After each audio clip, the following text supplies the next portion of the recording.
All right, y'all, welcome back to the show. It's Anti-War Radio. I'm Scott Horton, and our next guest is the great Gareth Porter, independent historian and journalist at IPS News Service. That's ipsnews.net. And we rerun every single bit of it at original.antiwar.com/Porter. Welcome back, Gareth. How's things? Things are fine. Thanks, Scott. Thanks for having me back again. Well, very happy to have you here, and especially at this time. Right now, just the other day, President Obama gave his "This is the end of the Iraq war, just like I promised" speech, and said it was nothing but the greatest of accomplishment. I don't even know if he bothered saying the Iraqi people are way better off now than they were before, that kind of thing, but he's still just, I guess, without describing an argument in any way, just asserted that this was the greatest thing ever, and now mission accomplished, we did it, so now we can leave because of how great we are. What do you say? I'm sure you've talked about this with more than one guest already, so I'm going to be simply repeating points that I'm sure have already been made. Well, I interviewed Aaron Glantz, and we sort of did a kind of history from 2003 on sort of a thing, but your story that you tell in your most recent article is much more specific. Well, I want to get on to that very quickly, but just to comment on Obama's speech, I mean, the point that he made, of course, was that it was all worth it because we've given Iraq a democratic system. And, that's all well and good, but, democracy is only as good as the social, political underpinnings of it, the cultural, social, and political underpinnings. And the underpinnings in Iraq, unfortunately, are very weak for a variety of reasons, but not the least of which is that the United States war unleashed exacerbated already existing tensions between Sunnis and Shiites and between Arabs and Kurds, which are now, of course, very much at the surface of Iraqi politics. And it is not at all clear that you have the formula here for a functioning democratic system. Well, and the headlines right now, Gareth, are that Maliki has arrested the vice president, who was from one of the Sunni factions, the same guy that complained that Maliki was making himself the dictator and America and Iran would be sorry last week. And he has refused to fill the positions of head of the secret police and head of the military, making sure that those organizations are still directly answerable to him. And sure doesn't look like democracy to me. Although I don't know anyone who even read the Iraqi constitution thought it read like democracy. Yeah, I mean, this is really very much an authoritarian system, an authoritarian system which is presiding over an extremely divided society and political system. So, you have the formula here for continued violence and not for the kind of compromise that is necessary in a democratic system. So, in effect, I think what the president was doing was trying to reassure Americans that everything's okay, when in fact, the reality is that the United States has just ended a chapter in its history that is shameful, and which, the other side of the picture, perhaps even more relevant to most Americans, is that it really contributed to the continued weakening of the bases of the health of American society and economy. So, it's very, very interesting that this political figure, Barack Obama, who entered into presidential politics opposing the Iraq War, now has become the apologist for it, apologist in chief, if you will. And of course, I think this is really yet another sign of the way in which the national security state has such complete control over the White House as well as Congress, and that this political system no longer has the ability, and has not for a long time, but I think it's more true today than ever before, no longer has the capability to reflect anything like popular interests in U.S. policy in the world. So, that's kind of my reading of the president. Well, I was happy to see, Gareth, that at least a few writers have been mentioning that, man, it's just not fair that the American people don't care at all about Iraq now. Like, this thing happened in 1952 as the forgotten war, like against North Korea back then, and Just forget it and screw the 1 million dead people, the 5 million people who were driven out of their homes, the complete decimation of the Druze and Yazidis and Chaldean and Assyrian Christian communities and all the people dying in refugee camps in Syria right now. Like, Americans don't care at all. This might as well happen to an anthill over there somewhere. I think you're right, that the United States of America does not have the capacity as a society to really care about the human beings who are the victims of U.S. wars. And therefore, no lesson is going to be learned by the population at large from the utter failure and, basically the humiliation of the United States in Iraq, which, is the subject of the article that you were just referring to. Mm-hmm. All right, now one of the things I covered with Aaron Glantz was that really, the deal was done as soon as they toppled the Sunni Ba'athist dictatorship over there. My friend, the Beer Princess on Chaos Radio back in 2002 said, if you want to run an empire, the way you do it is like you prop up the Tutsi minority over the Hutus, that kind of thing, because then they need you.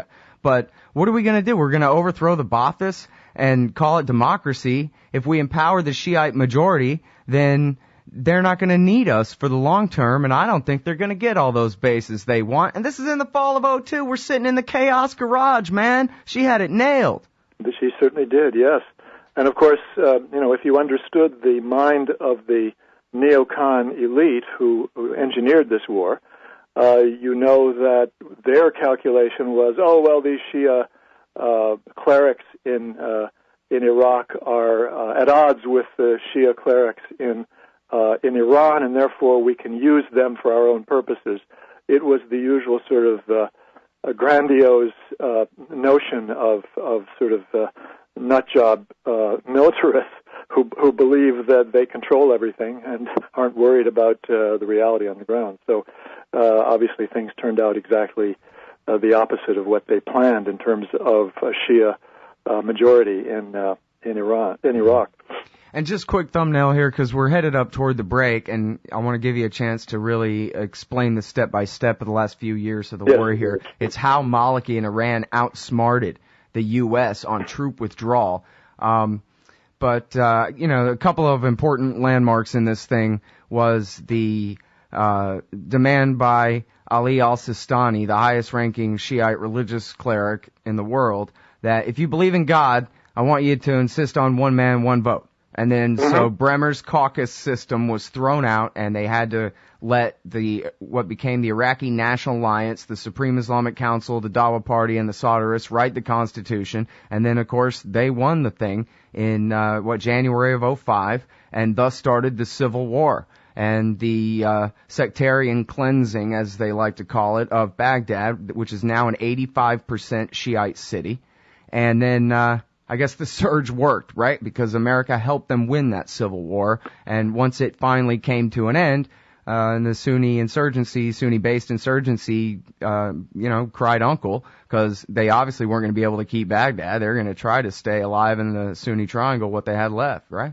Well, of course, you have to understand that the U.S. government, as usual, alongside relatively realistic people, and I say relatively realistic, by that I mean people who had some inkling that, hey, wait a minute, there's something wrong here, you still had the mentality of the neocon elite represented throughout the Defense Department and even the State Department, and somebody like Megan O'Sullivan, who had become the sort of case officer for maintaining U.S. support for the Shia government in Iraq, was certain that things would turn out well and that, we could back the winners, as they put it in those days, in 2005, 2006. Mm-hmm. And that's right when Zalmay Khalilzad wanted to switch sides back to the Sunnis, but it was too late. I guess she won that fight. And there was a big fight, and he lost. Yeah. All right, now hold it right there, everybody. It's Anti-War Radio. We're talking with the great Gareth Porter, and we'll be right back after this.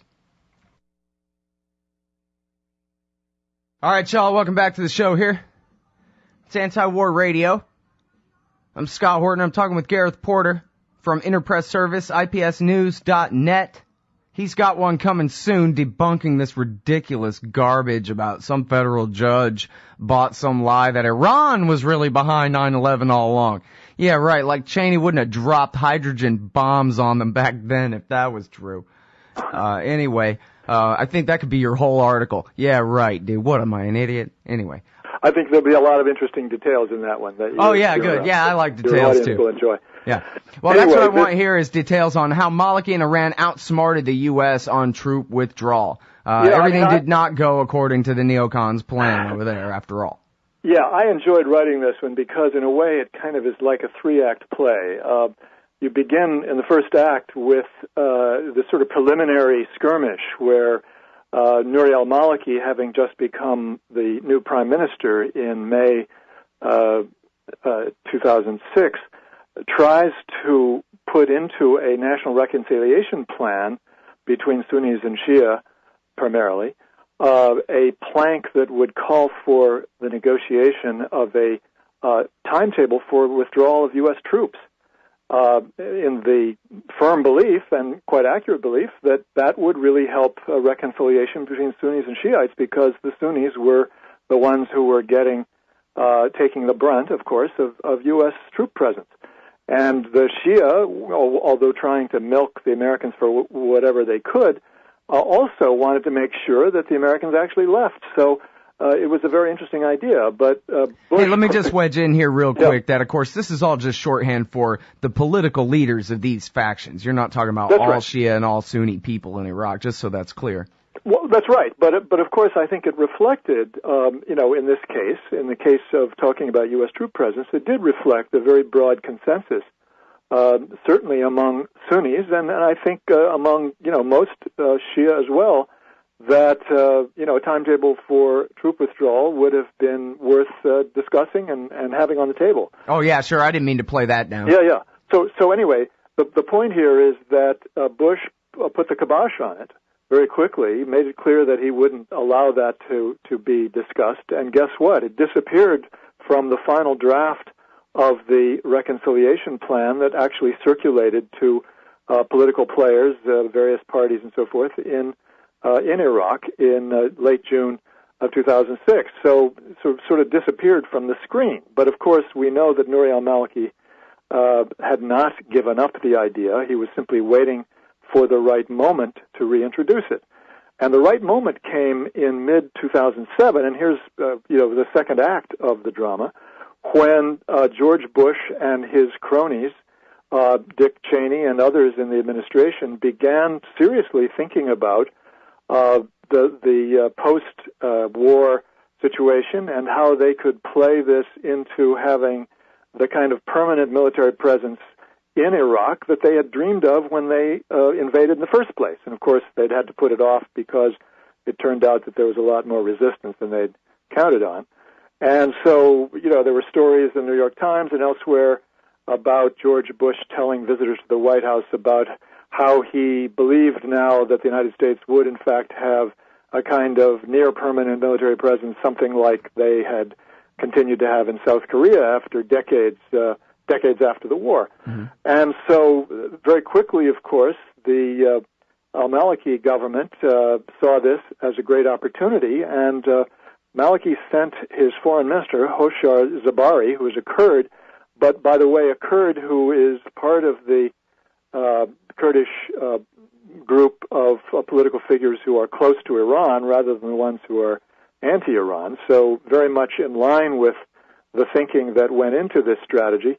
He was sent to dangle the bait of an agreement, a SOFA, a Status of Forces agreement between the United States and Iraq, on the argument that it would make it impossible for either an Iraqi or an American political figure to get American troops out too fast, which the Iranians would take advantage of. And of course, that was exactly what Cheney wanted to hear. And very quickly, the idea apparently began to get some traction, and the Iraqi government was able to get a commitment from the Bush administration to start working on this, to put some staff people to work on what it would look like.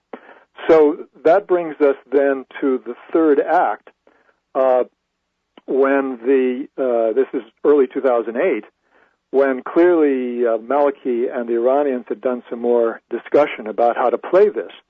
And they knew that Petraeus and the U.S. military in Iraq were planning to really carry out a series of major operations against the Mahdi army of Moqtada al-Sadr. Moqtada al-Sadr, of course, is a critical player in this whole thing because, first of all, it was his support that was keeping al-Maliki as prime minister. Without his support, his position would be very shaky, would have been very shaky, to say the least.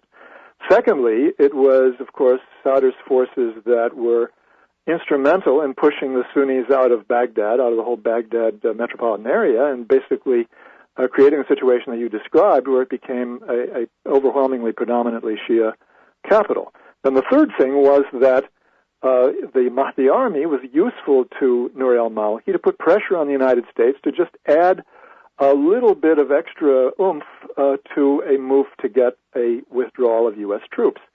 And in fact, that's where the conflict between the United States military and Nouri al-Maliki and the Iranians, as well as Sadr, came to a head because the U.S. wanted the major operation to take place in the spring or summer of 2007 in Basra against dug-in Mahdi army forces.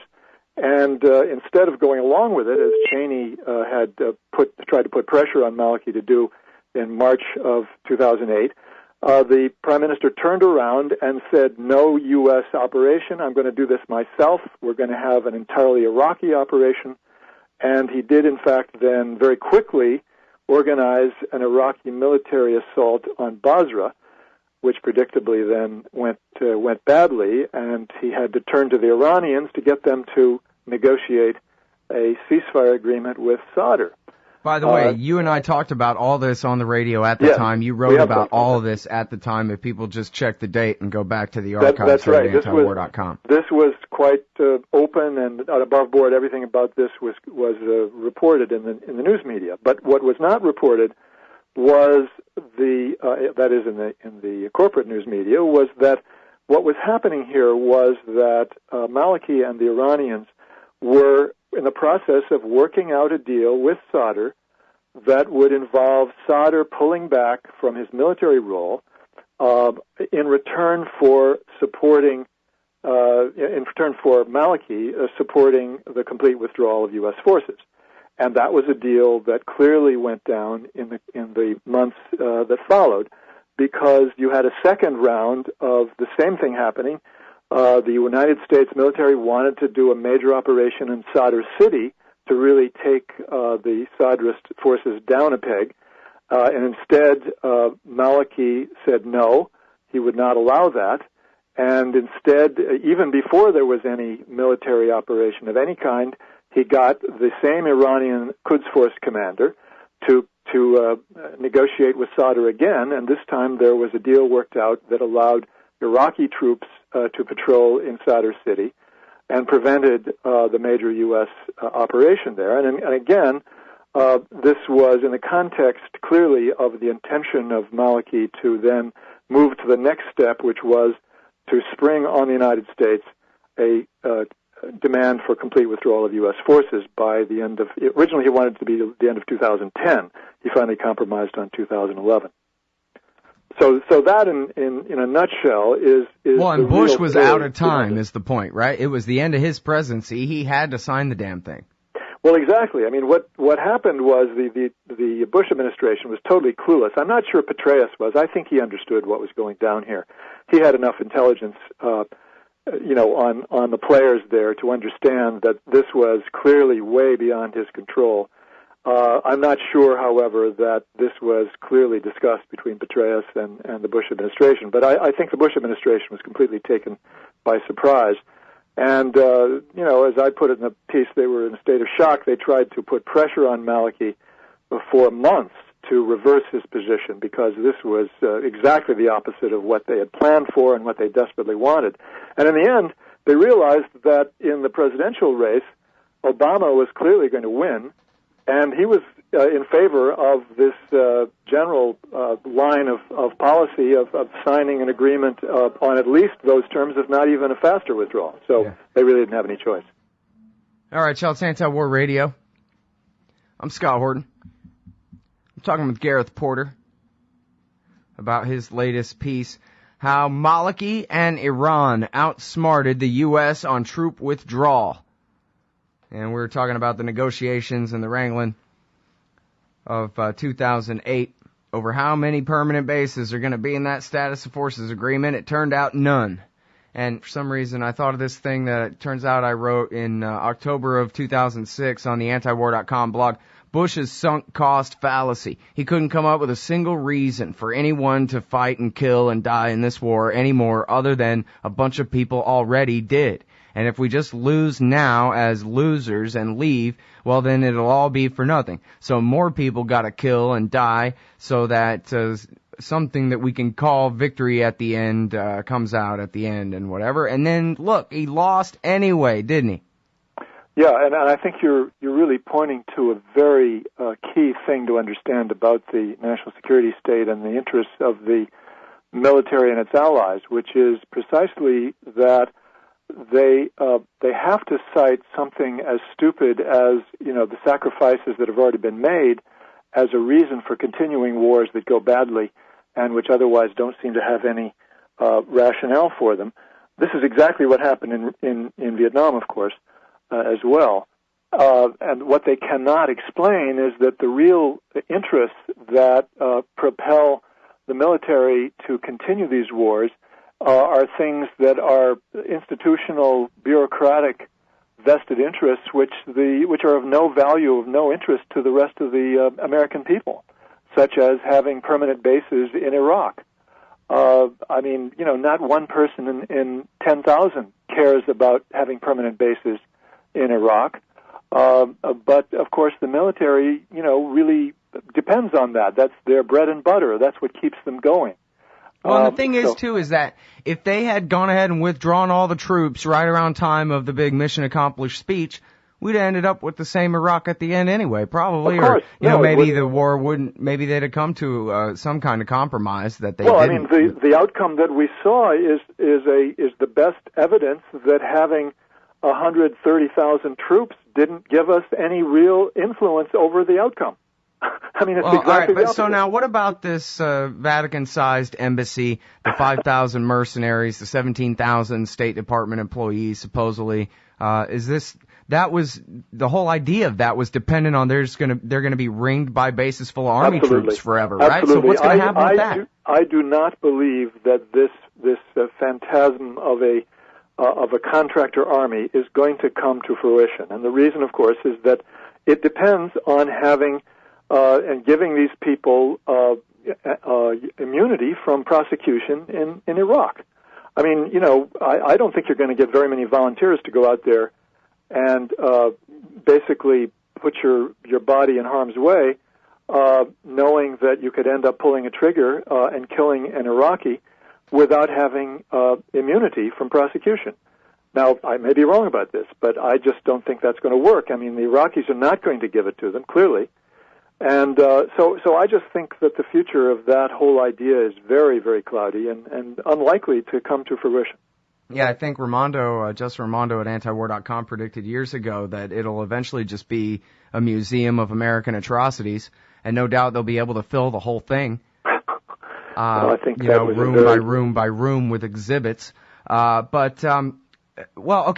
obviously there's some kind of small detachment of Marines there at the embassy, right? What other troops? Are there any more troops in Iraq right now at all? Some kind of training mission in the green zone of anything? What's left? At this point, no training mission. I'm not suggesting that nothing could take place in terms of training, that there's no possibility of a small training mission finally coming to pass, but they're not going to be endowed with troop carriers and airplanes and all the rest of the trappings of American military power. That's simply not going to happen. Mm-hmm. Well, by the way, I remember very, very, very clearly how people on both the right and the left in this country poo-pooed the idea that U.S. power could actually be booted out of Iraq by an Iraqi government that we put into power. And this, I think, represented both on the part of the militarists and many in the anti-war movement as well, a misunderstanding of just how U.S. military power works, or rather doesn't work. I think that there was almost a mystique around the fact that the U.S. troops were continuing to occupy Iraq, a belief that somehow that endowed the Bush administration or the U.S. government generally with the ability to order the Iraqis around. And then I think that the story that I've told here is really important because it does underline the reality that it doesn't work that way. When you don't have legitimacy in a country, and when you have a government like the Shia majority government that is not totally dependent on the United States for its existence, once it got an army of its own, despite its weaknesses and despite everything else about the Iraqi military, the fact that the Sunnis are not strong enough, I think everybody agrees the Sunnis are not strong enough to overthrow it, that in itself is enough to endow that government with the ability to resist pressure from the United States to allow U.S. military presence to continue. So the lesson here is that it's a lot more difficult to translate the power of an occupying army into real political power, or even over a government that was conceived of as being a client. Mm-hmm. All right, well, but now if there's one thing that the Americans can offer, it's all the fanciest technology for killing people. They can give them F-16s and all kinds of things, but those all come with training missions. That's involved, true, right? and there will be some training, even if it's sending Iraqi Air Force officers to the United States to be trained. I mean, I have no doubt that there will be some kind of military relationship, military-to-military relationship between the two countries. I simply don't think that that's going to have any real significance in terms of the overall orientation of Iraq in regional politics. I think that it's very clear that Iraq is, for many years, going to be sharing the vast majority of the positions of Iran on regional politics for the simple reason that they are both Shia governments and share an interest in resisting the pressure from Saudi Arabia and other Sunni regimes supported by the United States to push back the influence of Shia throughout the region. And if possible, of course, to overthrow that government in Iraq, because that is very clearly the ultimate aim of the Saudis and others who follow in the Saudi position in the region, because the Saudis absolutely cannot accept that Iraq should be or can be a Shia-governed country. I mean, that is unacceptable to them. So I think the structure of regional politics, the Sunni-Shia divide, almost certainly will keep Iraq very firmly in the Iranian camp in regional politics for the foreseeable future. Is Maliki as dependent as he was before on the support of Moqtada al-Sadr? No, I don't think he is as much as he was. I mean, I think that, he clearly now has control over a lot of levers of power that are independent of Sadr, and I think Sadr's role is politically less influential than it was in 2006, 2007. On the other hand, I'm not sure that he's ready to completely part ways with Sadr by any means. I think that relationship still exists. He's not going to unnecessarily kick it away. And so, do we just have years of proxy war between Iran and Saudi Arabia inside Iraq to look forward to? I think we do, and I think that by the same token, the Iraqis, as I've reported, are very firmly committed to causing problems for Saudi Arabia, both in Bahrain and in Saudi Arabia itself, to the extent that they're capable of doing so. And Maliki's been sending aid to al-Assad in Syria. Well, just to thumb his nose at us on the way out the door, huh? That much is clear. I mean, they're committed to continuing to have the Syrian regime remain in power, if at all possible. All right. Well, thanks again very much for your time, Gareth. Thank appreciate you, it. Bye-bye.